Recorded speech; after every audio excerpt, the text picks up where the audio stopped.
നമസ്കാരം. ഒരു വലിയ വാർത്തകളാണ് ഇന്ന് കേരളം കണ്ടത്.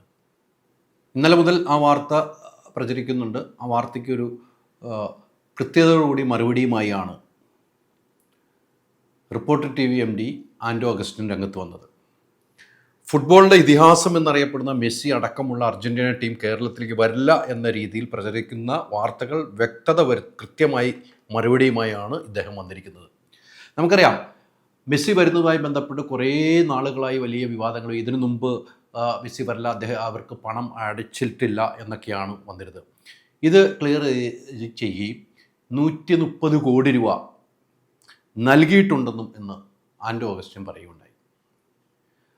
അതുകൊണ്ട് തന്നെ മെസ്സി വരും എന്ന് തന്നെ വിശ്വാസത്തിലാണ് ഇവർ. മെസ്സി വരില്ല എന്ന് ഇതുവരെ രേഖാമൂലം ഇവർക്ക് മറുപടി ലഭിച്ചിട്ടില്ല എന്ന് പറഞ്ഞു. കൃത്യമായ തെളിവുകളുടെ അടിസ്ഥാനത്തിൽ തന്നെയാണ് അദ്ദേഹം അവിടെ പണം ലഭിച്ചുവെന്നും ആ പണം ലഭിച്ചപ്പം ഉള്ള കാര്യങ്ങളെല്ലാം വാർത്താസമ്മേളനത്തിൽ അവരുടെ മെയിൽ ഉൾപ്പെടെ പറഞ്ഞുകൊണ്ടാണ് വാർത്താസമ്മേളനം നടത്തിയത്. അദ്ദേഹം കൃത്യമായി കാര്യങ്ങൾ പറയുന്നുണ്ട്. ആ കാര്യങ്ങൾ 130 കോടി രൂപയ്ക്ക് മേലെ അടച്ചിട്ടുണ്ട്. ഞാൻ പറയുന്നത് ഈ പണം അടച്ചതിൻ്റെ അല്ല പ്രശ്നം. ഞാൻ പറയുന്നത് അതിന് നമുക്ക് രേഖകളുണ്ട്. നമ്മൾ ഇന്ത്യയിലേക്ക് അയച്ച രേഖകളുണ്ട്, എഗ്രിമെന്റ് ഉണ്ട്. അത് അവരുടെ ബാങ്കിലേക്കാണ്. ആ ബാങ്ക് കൺഫർമേഷൻ നടത്തിയിട്ടുണ്ട്. അർജന്റീന ഫുട്ബോൾ അസോസിയേഷൻ അവരുടെ പ്രസിഡന്റ് കൺഫേം ചെയ്തിട്ടുണ്ട്. എല്ലാം ഉണ്ട്. പക്ഷേ ഈ 150 കോടി രൂപ ചെറിയ പൈസയാണോ? ചെറിയ പൈസയാണോ? അത് ആരെ വിശ്വസിച്ച് അയക്കുന്നത്? ഈ ഒന്നാമത് വിന്നിങ് ചെയ്തൊരു പാർട്ടി കമ്പനീനെ വിശ്വസിച്ചിട്ടും ആ ഒരു ഫുട്ബോൾ അസോസിയേഷൻ വിചാരിച്ചിട്ടാണ് അടയ്ക്കുന്നത്. അപ്പൊ അതില്ല എന്ന് നമുക്ക് പറയാൻ പറ്റുമോ?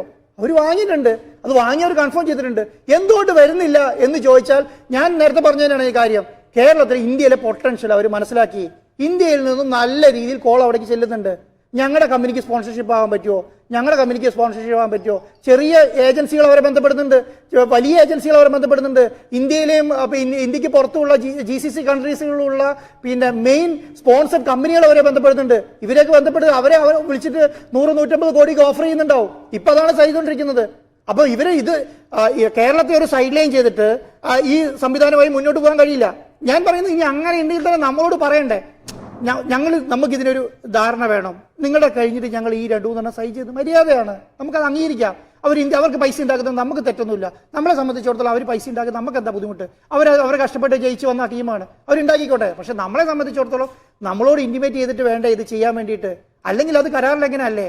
ഇനി വരുന്നോ ഇല്ലയോ എന്നുള്ള കാര്യം അറിയാൻ പോലും ഒരു എഗ്രിമെന്റ് വെച്ച പാർട്ടി, ഒരു എഗ്രിമെന്റ് വെച്ച പ്രസിഡന്റ് സെക്രട്ടറി നമ്മളോട് വരുമോ ഇല്ലയോ എന്ന് പറയേണ്ട മര്യാദ പോലും ഇല്ലെങ്കിൽ പിന്നെ എന്ത് ചെയ്യാൻ പറ്റും അതിന്റെ കാര്യത്തിനകത്ത്? 2026 ലോകകപ്പിന് ശേഷം വരാമെന്നാണ് അവർ അറിയിച്ചിരിക്കുന്നത്.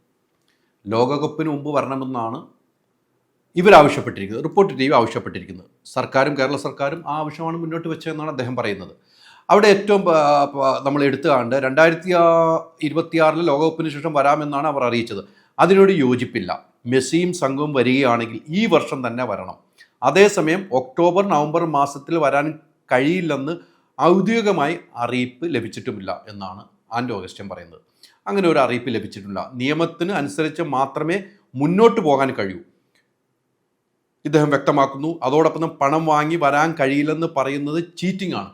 കൃത്യമാണ്, പണം വാങ്ങിയതിനു ശേഷം വരില്ല എന്ന് പറയുന്നത് ചീറ്റിംഗ് ആണ്. അവിടെയാണ് ഏറ്റവും വലിയ പോയിന്റ്. പണം വാങ്ങുന്നതിന് മുൻപോ ഇക്കാര്യത്തിൽ വ്യക്തത വരുത്താം. എന്നാൽ പണം വാങ്ങിയ തീയതി ഉറപ്പിച്ച ശേഷം വരാൻ പറ്റില്ല എന്ന് പറയുന്നത് ശരിയായ നടപടിയല്ല എന്നാണ് ആൻഡോ അഗസ്റ്റിൻ പറയുന്നത്. കൃത്യമാണ്. പണം വാങ്ങി വെച്ചതിന് 130 കോടി എന്ന് പറയുന്നത് നിസ്സാരമല്ല. ആ പൈസ, അവർക്ക് വേണ്ട പൈസ നൽകിയ ഈ വ്യക്തിയുടെ അടുത്ത്, ഈ സ്ഥാപനത്തിനടുത്ത് കാണിക്കുന്ന ക്രൂരമാണ്. അത് കൃത്യമായി അദ്ദേഹം പറയുന്നുണ്ട്. മെസ്സി വരുമെന്ന് 7 ദിവസം ഇന്ത്യയിൽ ഉണ്ടാകുമെന്നുമായിരുന്നു കരാറിലുണ്ടായിരുന്നത്. മെസ്സി വരും, 7 ദിവസം ഇന്ത്യയിൽ ഉണ്ടാകുമെന്ന് കരാറിലുണ്ടായിരുന്നു എന്ന് വ്യക്തമാക്കുന്നുണ്ട് അദ്ദേഹം. 2 മത്സരവും ഒരു ഫാൻ മീറ്റും പ്ലാൻ ചെയ്തിരുന്നു. ഏത് സ്റ്റേഡിയം എന്നതടക്കമുള്ള വിവരം നൽകിയിരുന്നു. സ്റ്റേഡിയം എങ്ങനെയായിരിക്കണമെന്നുള്ള അടക്കമുള്ള കാര്യങ്ങൾ വിശദീകരിച്ചിരുന്നു.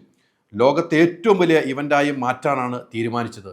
1 കോടി ആളുകൾ ഇവിടെ പങ്കെടുക്കുന്നതടക്കമുള്ള വിവരങ്ങൾ നൽകിയിരുന്നു.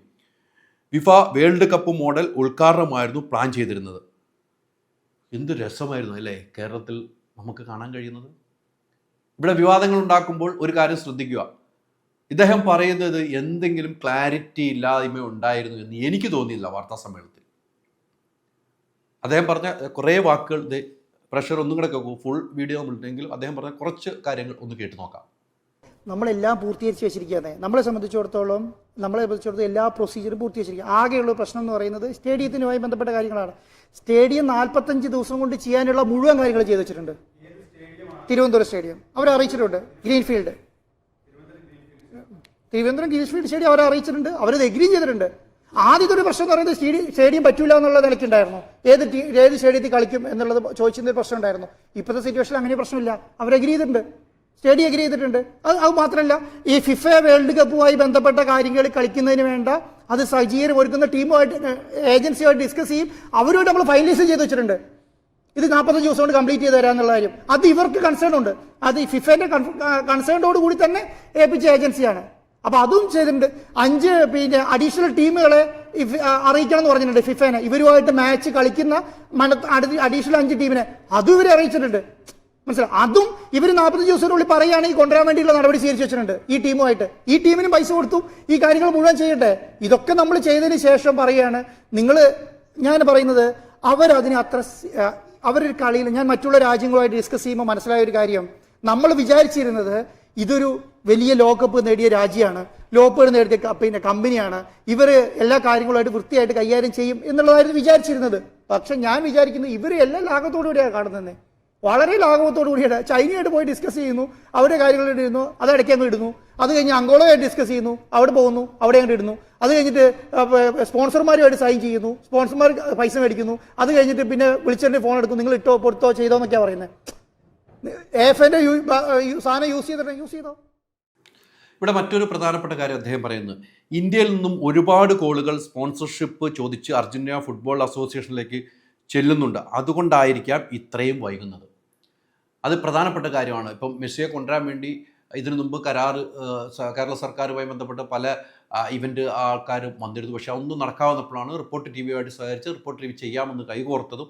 അതിനുശേഷം ഇത് വരുമെന്ന് ഉറപ്പായപ്പോൾ ഒത്തിരി ആളുകൾ അർജന്റീനയുമായിട്ട് സമീപിക്കുന്നുണ്ട്, മെസ്സിയുടെ ടീമുമായിട്ട് സമീപിക്കുന്നത്. മെസ്സിയുടെ ടീം എന്ന് പറയുമ്പോൾ അദ്ദേഹത്തിൻ്റെ അച്ഛൻ തന്നെയാണ് ആ കമ്പനി എന്നാണ് ഇദ്ദേഹം വാർത്താ സമ്മേളനത്തിൽ പറഞ്ഞത്, ആൻഡോ അഗസ്റ്റിൻ വാർത്താ സമ്മേളനത്തിൽ പറഞ്ഞത്.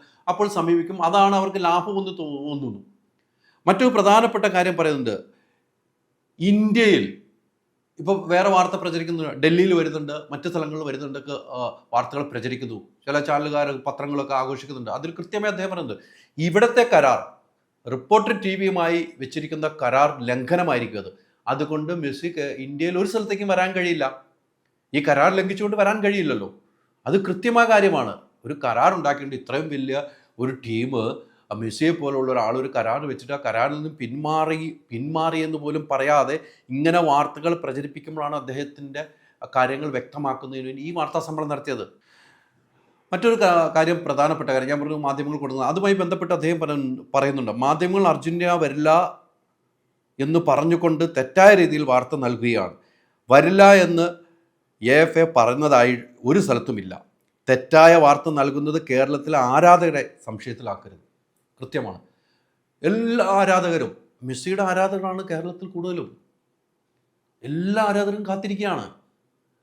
അതിനൊരു മുൻകൈ എടുത്ത ഇവരെ അഭിനന്ദിക്കുകയല്ല വേണ്ടത്. വേറെ ആർക്കാണ് അത്തരമൊരു കാര്യം ചെയ്യാൻ കഴിയുന്നത്? അപ്പോൾ കുറേ കമൻറ്റുകൾ, ഇദ്ദേഹത്തിൻ്റെ പണം എവിടെ നിന്നാണെന്ന് അറിയണം, ഈ വാർത്തയ്ക്ക് മുന്നിലൊക്കെ കമൻറ്റുകൾ വരുന്നത്. അത് ഗവൺമെൻറ് നോക്കിക്കോളൂ, നമ്മളെന്തിനാണ് നോക്കുന്നത്? അതവർക്ക് ഉണ്ടാവുന്നതുകൊണ്ടല്ലേ അവർ ഈ പൈസ മുടക്കുന്നത്. ഈ പ്രോഗ്രാം മൊത്തം തീർന്നെങ്കിൽ ഈ 130 കോടി രൂപയ്ക്ക് 130 കോടി രൂപ അവർക്കുള്ളതാണ്. ഈ സ്റ്റേഡിയം വേണം, ഇവർക്ക് ഉണ്ടാകുന്ന ഫ്ലൈറ്റ് ടിക്കറ്റ് വേണം, ഇവർക്ക് താമസം വേണം, സ്റ്റേഡിയത്തിൻ്റെ ഒരുക്കങ്ങൾ വേണം, ഈ 1 കോടി ആളുകളുടെ ഫാൻസ് മീറ്റ് എടുത്ത് അതിലുള്ള സജ്ജീകരണം, അതെല്ലാം കൂടി 10, 400, 500 കോടി രൂപ മുടക്ക് വരുന്നൊരു പരിപാടിയാണ്.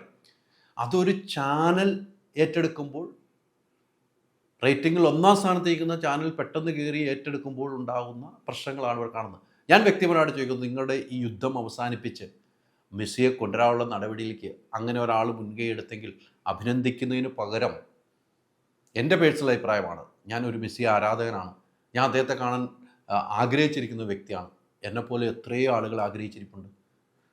ആ ഒരു കാര്യത്തിനാണ് ക്ലാരിറ്റി വരുത്തിക്കൊണ്ട് ഇന്ന് വാർത്താ സമ്മേളനം നടത്തി. അദ്ദേഹം പറയുന്നുണ്ട്, ഒരു 15 ദിവസം കൂടെ വെയിറ്റ് ചെയ്യൂ.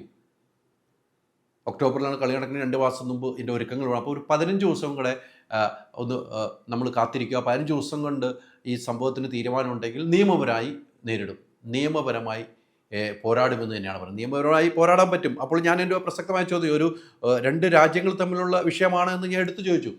അപ്പോൾ അത് ഇന്ത്യൻ എംബസി അറിയിച്ചിട്ടുണ്ട്, അർജന്റീന എംബസി അറിയിച്ചിട്ടുണ്ട്, എല്ലാ എംബസിയും അറിയിച്ചുകൊണ്ട് ഇതിനായി കാര്യങ്ങൾ പോയി. ഈ പണം അടയ്ക്കുന്നതിന് താമസം എന്ന കാര്യം വ്യക്തമാക്കുന്നു. ഇത്രയും പണം മറ്റൊരു രാജ്യത്തേക്ക് അയക്കണമെങ്കിൽ അതിൻ്റെ രീതികളുണ്ട്, റിസർവ് ബാങ്കിൻ്റെ രീതികളുണ്ട്.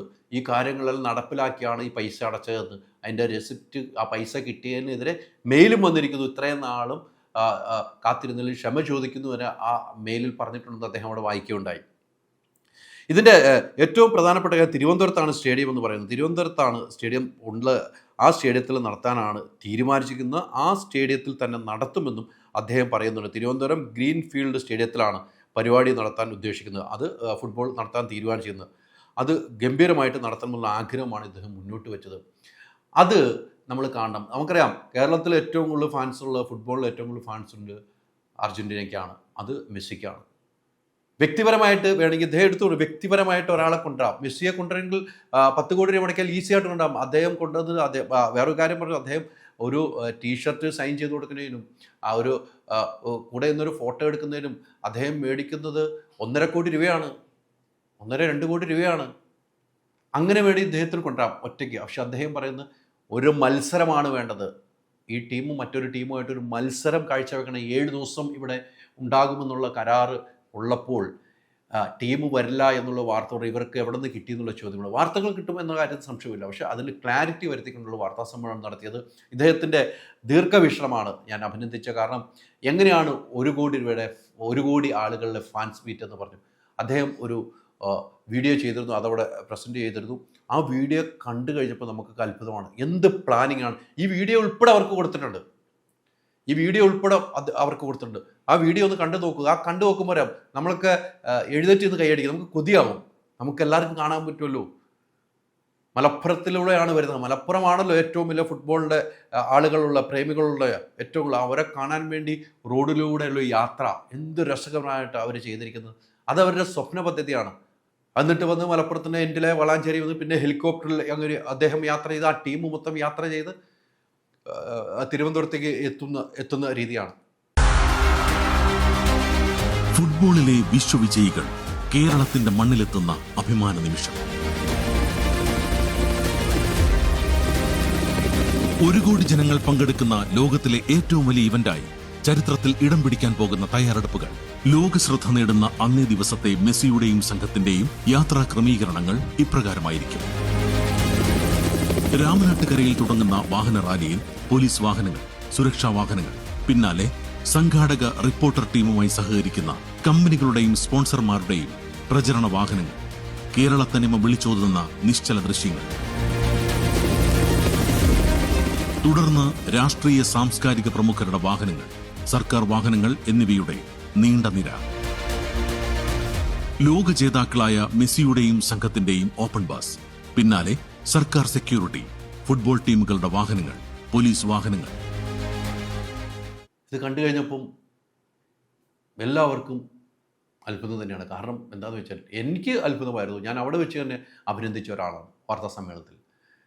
ഇത് ഒരു പദ്ധതിയാണ്, ഇതൊരു സ്വപ്ന പദ്ധതിയാണ്, മലയാളികൾക്ക് അഭിമാനിക്കാവുന്നൊരു പദ്ധതിയാണ്. അവിടെ കേരള സർക്കാരുമായിട്ടുള്ള ധാരണയുണ്ട്. ഇതിനെല്ലാം മുൻകൈ എടുത്ത കേരള സർക്കാരാണ്. മന്ത്രി പറയുന്നതും ആൻഡോ അഗസ്റ്റ്യൻ പറയുന്നതും രണ്ടും രണ്ടാണെന്നുള്ള വാദം വരുന്നു. പക്ഷേ എന്നാൽ ഇതുവരെ മെസ്സി വരില്ല എന്നുള്ളൊരു മെയിൽ ഇവർക്ക് ലഭിച്ചിട്ടില്ല. 2026 ലോകകപ്പ് കഴിഞ്ഞതിന് ശേഷം എന്നൊരു ഇൻഫർമേഷനാണ് കിട്ടിയത്. പക്ഷേ അത് സാധിക്കില്ല. എന്നാൽ ഈ എഗ്രിമെൻ്റ് പ്രകാരം വരേണ്ട സമയമാകുന്നു. അത് വന്നില്ലെങ്കിൽ മാത്രമാണ് വരില്ല എന്ന് തനിക്ക് പറയാൻ കഴിയുള്ളൂ എന്ന് കൃത്യമായി അവിടെ വാർത്താ സമ്മേളനത്തിൽ വ്യക്തമാക്കി. എന്തായാലും നമുക്ക് കാത്തിരിക്കാം. മെസ്സി വന്നാൽ ചരിത്രമായിരിക്കും, ഇന്ത്യയുടെ ചരിത്രമായിരിക്കും എന്ന കാര്യത്തിൽ സംശയമില്ല. മെസ്സി വരേണ്ടതാണ്. ഇനി കരാർ ലംഘനം നടത്തിയാൽ നിയമപരമായി പോരാട്ടം നടത്തും. തങ്ങൾക്കുണ്ടായ നഷ്ടം നികത്താൻ ആരും നമ്മുടെ കൂടെ നിൽക്കേണ്ട കാര്യമില്ല എന്ന് അദ്ദേഹം വ്യക്തമാകും. തനിക്കുണ്ടായ നഷ്ടം ഞങ്ങൾ സഹിക്കുകയല്ല, ഞങ്ങളത് റിട്ടേൺ വാങ്ങുമെന്നും അദ്ദേഹം പറഞ്ഞു. എന്തായാലും മെസ്സിയെ കാത്തിരിക്കുന്നവരുടെ ആരാധകർക്ക് എനിക്ക് പറയാനുള്ളത്, ഇത്തരം കാര്യങ്ങൾ ചെയ്യുമ്പോൾ നമ്മൾ ഇവരുടെ കൂടെ നിൽക്കേണ്ടവരാണ്. നമ്മൾ നിന്നാലേ നമുക്ക് ഇവരെ ഈ മെസ്സിയെ കൊണ്ടുവരാനുള്ള നടപടി. അത് കേരള സർക്കാർ മുൻകൈ എടുക്കണം. കേരള സർക്കാർ സ്പോർട്സ് വകുപ്പ് മന്ത്രിയും എനിക്ക് തോന്നുന്നു ഇതിൻ്റെ MD ആയ ആൻഡോ അഗസ്റ്റ്യനും ഒരുമിച്ചൊരു വാർത്താ സമ്മേളനം നടത്തി ഇതിനൊരു ക്ലാരിറ്റി വരുത്തേണ്ട ഒരു സമയമായിരിക്കുന്നു എന്ന കാര്യത്തിൽ യാതൊരു സംശയമില്ല.